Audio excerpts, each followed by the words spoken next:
السلام عليكم ورحمة الله وبركاته. بسم الله الرحمن الرحيم.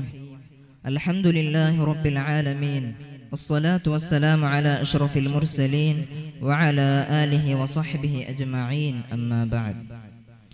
ಗೌರವಾನ್ವಿತರೆ, ಪೀಠಿಕೆಗಳಿಗೆ ಪ್ರವೇಶ ನೀಡದೆ ಈ ಸುಂದರವಾದ ಅಲ್ ಮುರಾಫಿಕ್ ವೇದಿಕೆಯಲ್ಲಿ ನನ್ನಲ್ಲಿ ಅರ್ಪಿತವಾದಂತಹ ವಿಚಾರ ಇಸ್ಲಾಮೋಫೋಬಿಯಾ ಅಥವಾ ಭಯಭೀತಿಯ ಇಸ್ಲಾಂ. ಪ್ರೀತಿಯ ಸಹೋದರರೇ, ಆಧುನಿಕ ಜಗತ್ತಿನಲ್ಲಿ ಅತ್ಯಂತ ಹೆಚ್ಚು ಚರ್ಚೆಗೆ ಗ್ರಾಸವಾಗುತ್ತಿರುವ ಧರ್ಮಗಳ ಪೈಕಿ ಒಂದು ಧರ್ಮವಾಗಿದೆ ಪವಿತ್ರವಾದ ಇಸ್ಲಾಂ ಧರ್ಮ. ಈ ಧರ್ಮದ ವಿರೋಧಿಗಳು ನೇರವಾಗಿ ತೇಜೋವಧೆ ಮಾಡಲು ಸಾಧ್ಯವಾಗದ ಸಂದರ್ಭದಲ್ಲಿ ಜಾಗತಿಕರ ಮುಂದೆ ತಂದೊಡ್ಡಿದ್ದ ಒಂದು ನೀಚವಾದ ಕಾರ್ಯವಾಗಿದೆ ಇಸ್ಲಾಮೋಫೋಬಿಯಾ ಅಥವಾ ಭಯಭೀತಿಯ ಇಸ್ಲಾಂ.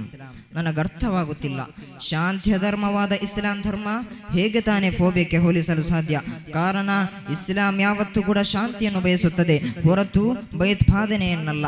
ನಿನಗೆ ಅಕ್ರಮ ಎಸಗುವವರೊಂದಿಗೆ ನಿನ್ನ ಒಳಿತನ್ನೇ ಮಾಡುವಂತಹ ಮಾನವೀಯತೆಯ ನೈಜ ದರ್ಶನವನ್ನಾಗಿದೆ ಇಸ್ಲಾಂ ಕಲ್ಪಿಸುತ್ತಿರುವುದು. ಪ್ರವಾದಿ ಸಲ್ಲಲ್ಲಾಹು ಅಲೈಹಿ ವಸಲ್ಲಂ ಹೇಳುತ್ತಾರೆ, ಅಕ್ರಿಮ್ ಜಾರಕ ವಲೌ ಕಾನ ಕಾಫಿರ, ನಿನ್ನ ನೆರೆಹೊರೆಯವನು ಅಮುಸ್ಲಿಮನಾದರೂ ಕೂಡ ಅವನೊಂದಿಗೆ ಗೌರವದಿಂದ ವರ್ತಿಸಬೇಕೆಂಬಂತಹ ಉದಾತ್ತವಾದ ಸಂದೇಶವನ್ನು ಸಾರಿದ್ದು ಈ ಪವಿತ್ರವಾದ ಇಸ್ಲಾಂ ಧರ್ಮದಲ್ಲಾಗಿದೆ. ಮುಗಿದಿಲ್ಲ, ಯಹೂದಿಯರವನ ಶವ ಶರೀರವನ್ನು ಕಂಡು ಪ್ರವಾದಿ ಸಲ್ಲಲ್ಲಾಹು ಅಲೈಹಿ ವಸಲ್ಲಂ ವಿರುದ್ಧ ನಿಂತಾಗ ಸ್ವತಃ ಅನುಯಾಯಿಗಳು ಕೇಳುತ್ತಾರೆ, ಓ ಪ್ರವಾದಿ ವರಿಯರೇ, ಅದೊಂದು ಯಹೂದಿಯ ಶರೀರವೇ, ತಾವೇಕೆದ್ದು ನಿಂತದ್ದೆಂದು ಕೇಳಿದಾಗ ಆಗ ಪ್ರವಾದಿ ಸಲ್ಲಲ್ಲಾಹು ಅಲೈಹಿ ವಸಲ್ಲಂ ಪ್ರತ್ಯುತ್ತರ, ಧರ್ಮಕ್ಕಿಂತ ಮಿಗಿಲು ಮಾನವೀಯತೆ ಅಥವಾ ಮನುಷ್ಯತ್ವ ಎಂದು ಹೇಳುತ್ತಾ ಅಲೀಸತ್ ನಫ್ಸನ್ ಅಥವಾ ಅಲೀಸತ್ ಇನ್ಸಾನಿಯಾ, ಅವನೊಬ್ಬ ಯಹೂದಿಯವನಾಗಲಿ ಅಥವಾ ಇತರ ಧರ್ಮನಾಗಲಿ ಆತನೊಬ್ಬ ಮನುಷ್ಯನಲ್ಲವೇ ಎಂದು ಕಲಿಸಿದಂತಹ ಧರ್ಮವಾಗಿದೆ ಪವಿತ್ರವಾದ ಇಸ್ಲಾಂ ಧರ್ಮ.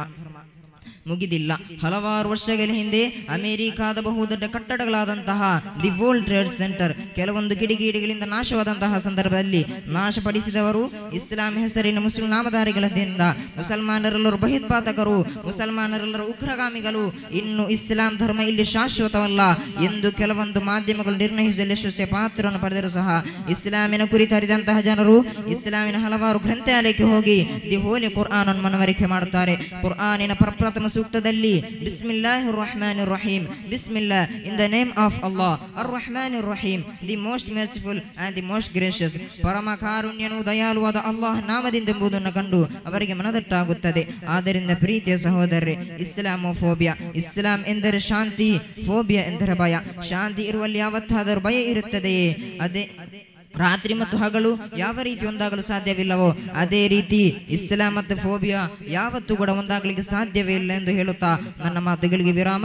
ವಆಖಿರು ದಅವಾನಾ ಅಲ್ಹಮ್ದುಲಿಲ್ಲಾಹಿ ರಬ್ಬಿಲ್ ಆಲಮೀನ್. ಅಸ್ಸಲಾಮು ಅಲೈಕುಂ. ಇದೋಡುಗೂಡಿ